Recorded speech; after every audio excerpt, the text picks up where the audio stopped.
ሰላም ተወዳጆች እንደምን ቆያችሁ? አሜን። አምላካችን ስም የተመሰገነ ይሁን። እነሆ ሕይወት እንዲህ ናት ከምትል አጭር መጽሐፍ ውስጥ ያገኘኋትን ላጋራችሁ ወደድኩ። ተከታተሉኝ። የዘንባባ እሾህ።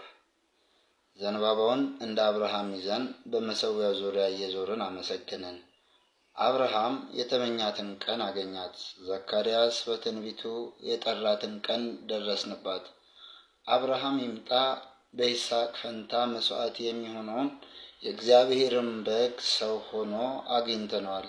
አሁን አብርሃም ለልጁ ለይስሐቅም በጉ ወዴት አለ ብሎ ቢጠይቀው እነሆ የእግዚአብሔር በግ ብሎ መመለስ አይሳነውም።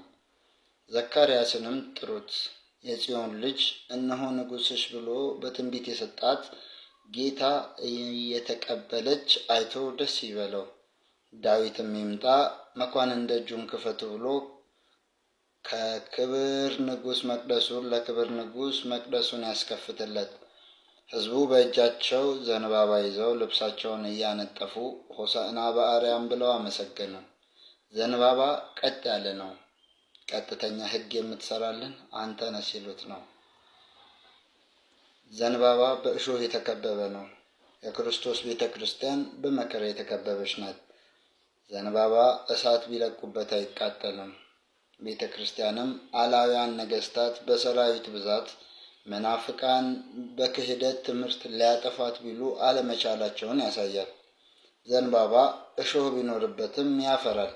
ቤተ ክርስቲያንም መከራ ቢጸናባትም የመንፈስ ፍሬ አይታጣባትም። ይልቁንም ዘንባባ በእሾሁ ፍሬውን አስጠብቆ ይኖራል።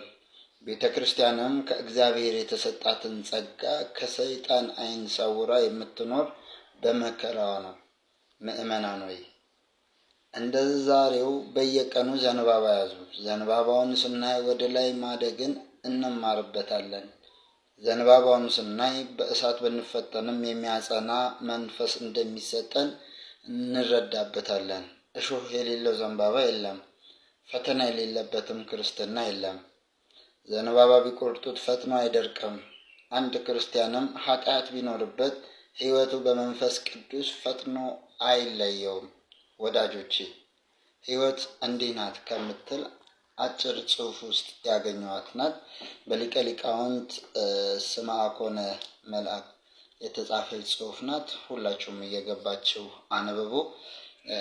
አጠር ያለች ታሪክ የያዘች ነገር ግን ትምህርትን የምትሰጥ መጽሐፍ ናትና ሁላችሁም እንድትከታተሉ በልዑል እግዚአብሔር ስም እጠይቃለሁ። ምንም ያህል ጊዜው ሆሳዕናን ዕለት የምናስብበት ባይሆንም ነገር ግን ሁሉ ለተግሳጽ ለምክርና ለተግሳጽ ስለሆነ የሚጻፈው ዕለቱን ባይመለከትም ነገር ግን መጽሐፏን እንድታዩት እንድታነቧትና አንድ ክርስቲያን ደግሞ በሕይወቱ በክርስትና ሕይወቱ ብዙ ነገር ይደርስበታልና ያንን የዘንባባዋን ታሪክ እያነበበ ሕይወቱን የሚመራበትን አይነት መንገድ ያለባት ትልቅ ትምህርት የምትሰጥ ነገር ግን ትንሽዬ መጽሐፍ ናትና ሁላችሁም እየገዛችሁ አንብቡ።